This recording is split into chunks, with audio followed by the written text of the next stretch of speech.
ఏడుస్తుందేంటి? గట్టి తగిలేసినట్టుంది.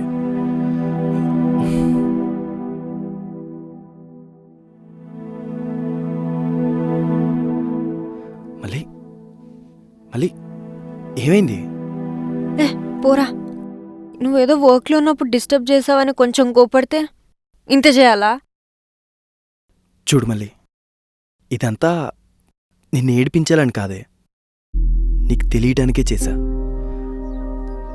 నీకు గుర్తుందా మళ్ళీ మనం రిలేషన్షిప్కి వచ్చినప్పుడు ఏమనుకున్నామో? మనకంటూ ఒక పర్సనల్ జర్నీ ఉండాలి, అందులో ఫన్ ఉండాలి అని అనుకున్నాం. కానీ అందులో కూడా నువ్వు లిమిట్స్ పెడితే, అసలు లిమిట్స్ ఉంటే అది ప్రేమ ఎలా అవుతుంది మళ్ళీ?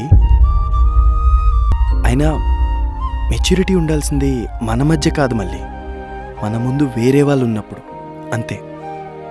మనం ప్రేమించిన వాళ్ళ ముందు మనకు నచ్చినట్టు మనం ఉండకపోతే అది ప్రేమ ఎలా అవుతుంది మళ్ళీ? అంతే. నీకు విషయం చెప్పనా, మనం ఎంత పెద్దవాళ్ళు అయిపోయినా తల్లి తండ్రి దృష్టిలో మనం ఎప్పుడూ చిన్నపిల్లలమే. అలాగే ఇది కూడా. నేను నీ దగ్గర తప్ప ఎవరి దగ్గర ఇంత ఫ్రీగా ఉండలేను. ఎందుకంటే మా అమ్మ తర్వాత నువ్వే కదా అమ్మవి.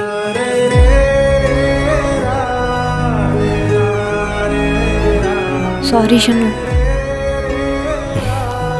నాకు కావాల్సింది సారీ కాదు మళ్ళీ, మన మధ్య సారీ చెప్పుకునే రోజు ఉండకూడదు అంతే.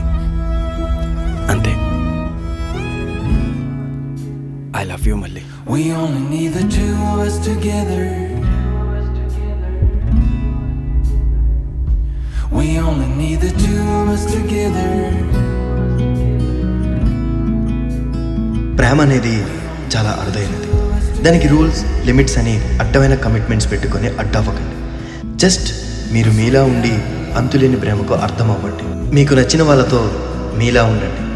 అదే నిజమైన ప్రేమ. 'Cause we got love.